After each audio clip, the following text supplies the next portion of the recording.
Hello students, welcome back my YouTube channel गया शिक्षा दृष्टि। आज हम आप लोगों के लिए क्लास 7 का रेडियंस पार्ट 2 का फर्स्ट चैप्टर सिंपथी लेकर के आए हैं। चलिए तो आज इसके बारे में पढ़ते हैं। सिंपथी कहने का मतलब सहानुभूति। सिंपथी बोले तो सहानुभूति। तो चलिए हम किसी के प्रति किस प्रकार सहानुभूति रखते हैं या दिखाते हैं उसके बारे में इस चैप्टर में हम लोग पढ़ेंगे। तो चैप्टर को पढ़ने से पहले उसके बारे में हम कुछ जान लेते हैं। कह रहा है the teacher will read out of the flowing text to the student and ask the question that follow. कह रहा है कि टीचर जो है यानी कि शिक्षक जो है वो बच्चों से इस टेक्स्ट को पढ़ाएं और उसके साथ साथ उसके इस टेक्स्ट से पूछे जाने वाले क्वेश्चन को पूछें। चलिए तो ये टेक्स्ट आपको हम पढ़कर बता देते हैं। A thirsty old man is getting beside the road, है ना। एक प्यासा व्यक्ति कहाँ बैठा हुआ था? रोड के किनारे बैठा हुआ था। He says water water water, और वो पानी पानी पानी चिल्ला रहा था। Suraj and Ravi are friends, they hear the old man's cry. Suraj कह रहा है कि सूरज और रवि जो थे वो दोनों फ्रेंड्स हैं। दोनों ने क्या किया? व्यक्ति के चिल्लाने की आवाज़ सुना। ठीक है। Suraj ignores it but Ravi stop near the old man. Suraj जो था वो इन बातों को इग्नोर कर दिया। बूढ़े व्यक्ति को चिल्लाने की आवाज़ को क्या कर दिया? इग्नोर कर दिया। लेकिन रवि बूढ़े व्यक्ति के पास रुक गया। ही टेक्स आउट हिज वाटर बोतल, और वह अपने पास से पानी का बोतल निकालता है और बूढ़े व्यक्ति को दे देता है। ही गिव्स द बोतल टू द थ्रिस्टी मैन, है ना। अपने पानी की बोतल अपने पास से निकालकर बूढ़े व्यक्ति को दे दिया। द मैन टेक्स द बोतल and drinks water, he thanks Ravi, और वो पानी बूढ़ा व्यक्ति पानी पी करके रवि को क्या कहता है? थैंक्स कहता है, यानी धन्यवाद देता है। चलिए तो ये था आपका टेक्स्ट। अब इस टेक्स्ट से आपको 3 क्वेश्चन पूछ रहा है। इस क्वेश्चन को आपको जवाब देना है। तो पहला पूछ रहा है कि why does Ravi stop near the thirsty man. Ravi क्यों प्यासे व्यक्ति के पास रुका था? तो देखिए इसका आंसर आपको खुद से लिखना है। ठीक है। तो क्यों रुका था? क्योंकि उसके अंदर सहानुभूति हुई, है ना। बूढ़े व्यक्ति के प्रति रवि के अंदर सहानुभूति हुई कि वो प्यासा है, उसे वो पानी के लिए चिल्ला रहे, उसे हम पानी दे दे। तो आप इसका आंसर खुद से लिख सकते हैं। ऐसे आप हम बता देते हैं, आप बोल देते हैं, आप सुनिएगा ध्यान से। Ravi feels pity for the thirsty old man, he stops near him to give him his own water to drink. चलिए तो ये आंसर आपका हो जाएगा। फिर नेक्स्ट क्वेश्चन है why does the man thank Ravi.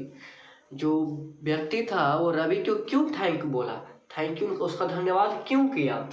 देखिए तो इसका आंसर हो जाएगा that man thanks Ravi for parting with his own water to quench his थ्रिस्ट।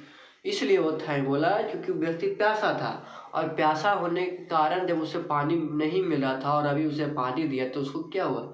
आत्मसंतुष्टि, उसकी प्यास बुझ गई। इसलिए उसने अपने दिल से रवि को क्या कहा? धन्यवाद कहा। कह रहा है do you ever feel sorry a person in grief. कह रहा है कि जब आप कोई व्यक्ति को मतलब कि आप किसी तरह का ये होते हैं, गिल्ट महसूस करते हैं, तो आप कैसा महसूस करते हैं, है ना। किसी व्यक्ति के साथ आप किस तरह का व्यवहार करते हैं, यानी कि उसको किस तरह से थी करते हैं। तो देखिए जब हम किसी के प्रति अगर हमारे प्रति करता है तो हम उसे क्या कहते हैं? सॉरी बोलते हैं, है ना। ऐसा नहीं कि नहीं बोलते। तो इसका आंसर हो जाएगा yes, I do feel sorry a person in grief. अगर कोई व्यक्ति अथी है, दिक्कत में है, मुसीबत में है, तो उसके लिए हमें क्या होता है? दुख होता है। चलिए अब हम चैप्टर की ओर बढ़ेंगे, जो कि आपका एक पोएम है सिंपथी। ठीक है। ये पोएम आपका चार्ल्स मैके जी के द्वारा लिखा गया है। पोएट इनका जो इसको पोएम को लिखने वाले हैं वो कौन है? चार्ल्स मैके हैं। चलिए तो हम लाइन बाय लाइन इसका पढ़कर व्याख्या करते हैं, आप ध्यान से सुनिएगा। कह रहा I lay in sorrow deep distressed, my grief a proud man hear. कह रहा है मैं कष्ट में पड़ा था और अत्यंत दुखित था। क्या कह रहा है कि मैं काफ़ी ज़्यादा दुखी था और काफ़ी हमें कष्ट हो रहा था। ठीक है, my grief a proud man hear. और कह रहा है मेरी दुखी कराहों को एक घमंडी व्यक्ति ने सुन लिया, है ना। जो एक पोएट है वो बोल रहे हैं कि मैं काफ़ी दुख और कष्ट में था, है ना।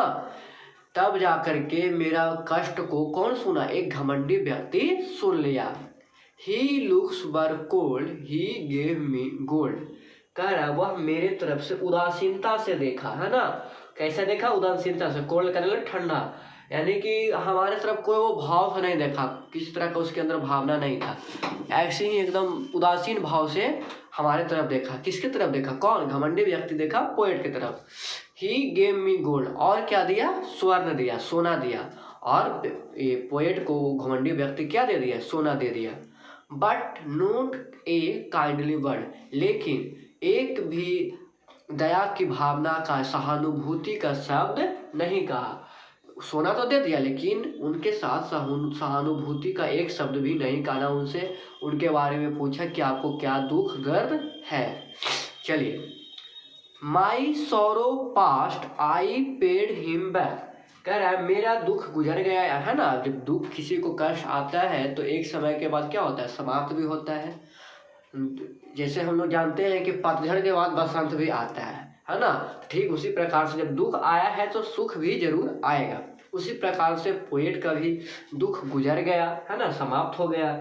मैंने लौटा दिया उसे। और कह रहा आई पेड हिम बैक, यानी कि जो घमंडी व्यक्ति उसे सोना दिया था, कवि को जो सोना दिए थे, है ना, घमंडी व्यक्ति, उसे क्या कर दिया, लौटा दिया। उनका दुख समाप्त हो गया तो उनका सोना घमंडी व्यक्ति को ही पोएट लौटा देते हैं। The gold he gave to me. कह रहा है कि उसका सोना हम उसको दे दिया, है ना, उसे लौटा दिया। Then stood erect and spake my thanks. और फिर तनकर अपना धन्यवाद दिया, है ना। और अपने आप को, यानी कि जो उनको गिल्ट महसूस हो रहा था कि हमारे दुख और कष्ट में हमें कोई सोना दे दिया, हमें सहानुभूति नहीं दिखाया, उस दुख और कष्ट को भुला करके अपने आप को मजबूत करके उसको थैंक्स बोले। ठीक है, एंड ब्लेस हिज चैरिटी। और उनके लिए प्रार्थना किया कि आप हमारे प्रति जो दान दिए उसके लिए मैं आपका धन्यवाद करता हूँ। कौन, कवि करते हैं धन्यवाद किसका, ये घमंडी व्यक्ति का। चलिए, ये तो दो पैराग्राफ हो गया। अब तीसरा पैराग्राफ की ओर बढ़ते हैं। आई ले इन बांट इन ग्रीफ एंड पेन। कह रहा है मैं मदद को पड़ा था कष्ट और पीड़ा में, यानी कि मुझे काफ़ी कष्ट हो रहा था, काफ़ी दर्द और पीड़ा हो रहा था, हमें किसी की मदद की ज़रूरत थी। ए पुअर मैन पास्ट माई वे। कह रहा है एक गरीब आदमी हमारे पास से गुजरता है ना।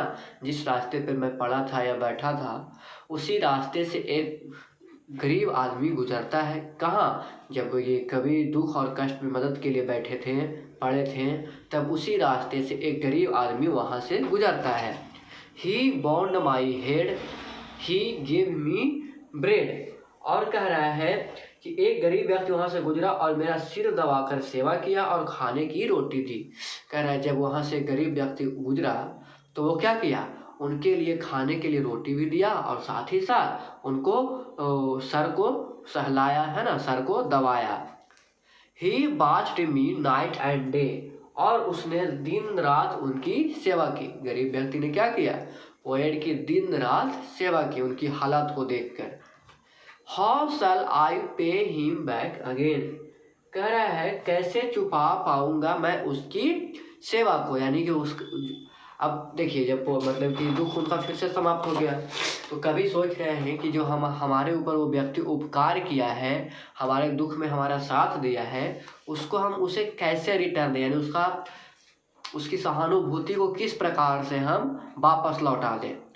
For all he did to me, जो कि हमारे लिए वो किया है ना, उसके लिए क्या किया, दिन रात उसकी सेवा की, गरीब व्यक्ति ने भोजन दिया और साथ ही साथ उसके सर को भी दबाया, है ना, अच्छा से उसका सेवा किया। तो ये सब जो वो आज पोएट के लिए गरीब व्यक्ति किया, तो आप पोएट जब ठीक हो गए तो उसे किस प्रकार से लौटाएं, ये पोएट सोच में पड़ गए। Oh gold is great but greater for it heavenly sympathy. तब कवि को महसूस होता है, कभी कहते हैं आह स्वर्ग कीमती है ना। स्वर्ग जो है वो क्या है, स्वर्ण है जो कीमती है, यानी कि सोना काफी महंगा है। But greater is heavenly sympathy, लेकिन उससे कहीं महान है स्वर्गिक सहानुभूति। यानी कि प्यार से जो बोला गया दो शब्द है ना, सिंपैथी है, दिखाया गया सहानुभूति है, वो कहीं सोना से ज़्यादा महंगा है। अगर हमें कोई सोना देता है तो अगर हम अभी कष्ट में हैं या किसी तरह का दिक्कत में हैं तो हम उसको रख लेंगे, लेकिन जब हमारा कष्ट दूर हो जाएगा और जब हमारे पास भी सारा कुछ हो जाएगा तो हम उसको रिटर्न दे सकते हैं। लेकिन उस गरीब हालत में अगर हमें कोई सहानुभूति देता है ना, हमारा देख रेख करता है, तो उसकी सहानुभूति को हम रिटर्न नहीं कर सकते, उसे हम वापस नहीं लौटा सकते। तो वही सिंपैथी के बारे में आपका एक चैप्टर था। इसका मुख्य रूप से यही संदेश था कि हमें कोई कितना भी कीमती चीज़ दे दे, लेकिन वह सहानुभूति से बड़ा नहीं हो सकता है। चलिए, तो ये जो पोएम है आपका सिंपैथी, वो दिल को छू लेने वाली एक क्या है, बेहतरीन कविता है। जो कि इस कविता को जो लेखक है वो कौन है, महान कवि चार्ल्स मैके हैं। और कविता के माध्यम से यह रेखांकित करना चाहता है, ये जो कवि है वो हमें ये बताना चाहते हैं कि दुनिया के तमाम धन संपदा और ऐश्वर्य भी सहानुभूति के समान तुच्छ है ना। दुनिया में जितना भी बहुत धन है, दौलत है, वो सभी धन दौलत सहानुभूति के सामने क्या है, छोटा है, उसके सामने वो बड़ा नहीं है। सहानुभूति जो है वो सबसे श्रेष्ठ है। यह मानव को परमेश्वर द्वारा प्रदत्त सबसे कीमती उपहार है। सहानुभूति जो है वो मानव द्वारा, भगवान द्वारा दिया गया मानव के लिए क्या है, एक बहुत ही बड़ा उपकार है, कीमती उपहार है। जब कभी दुख में थे तो क्या हुआ, घमंडी व्यक्ति आया, लेकिन वो उनके लिए कोई एक शब्द भी नहीं बोला और उसे क्या दे दिया, सोना दे दिया, स्वर्ण दे दिया। यानी कि अपने पैसा का रौब दिखाया कि लो मैं तुम्हें देता हूँ, तुम अब इससे अपना कष्ट दूर कर लो। लेकिन ऐसा तो हुआ नहीं। अब अगर कष्ट में होता तो जरूरी नहीं होता है कि सारा कष्ट पैसे से ही मिट जाता है, उसके लिए भी सहानुभूति की जरूरत कहीं ना कहीं होती है, ज़्यादातर ही होती है। हर तरह का कष्ट पैसों से नहीं निपटाया जा सकता है, ठीक है। लेकिन जब उसी कवि को दुख बीता और फिर उनको एक गरीब व्यक्ति आया तो वो क्या दिया, काफ़ी सारा मतलब कि प्यार दिया, उनको सर को दबाया, खाने को रोटी दिया, दिन रात सेवा की, है ना।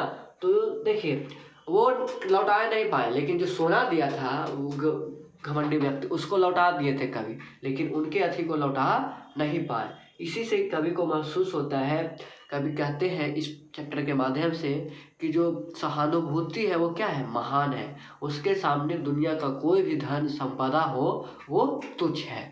चलिए, तो इस चैप्टर के माध्यम से हमें काफ़ी अच्छा संदेश दिया गया है। तो हमें आशा है कि आपको यह चैप्टर समझ में आया होगा। अगर समझ में आया है तो प्लीज़ कमेंट सेक्शन में कमेंट करना ना भूलें। अगर आप कमेंट करते हैं तो हमें क्या होता है, उत्साह बढ़ता है हमारी कि आप हमारे बातों से सहमत हैं, यानी कि हम जो समझाएं आपको समझ में आया है। चलिए, तो आज के लिए वीडियो यहीं तक है, हम वीडियो को समाप्त करते हैं। इसी के साथ साथ आपसे गुजारिश करते हैं कि अगर वीडियो को आपने लाइक नहीं किया है तो लाइक कर दें और दूसरों को शेयर करें, ताकि उसे भी हेल्प मिल सके। और साथ ही साथ हमारे चैनल को सब्सक्राइब कर दें, ताकि आने वाले हर वीडियो का नोटिफिकेशन आपको मिलता रहे। यहाँ क्लास 7 का ही नहीं बल्कि क्लास 6 से लेकर के 10 तक के हर सब्जेक्ट का चैप्टर वाइज वीडियो मिलेगा, एक्सप्लेनेशन के साथ साथ आंसर क्वेश्चन भी। चलिए, तो धन्यवाद, वीडियो को हम यहीं समाप्त करते हैं।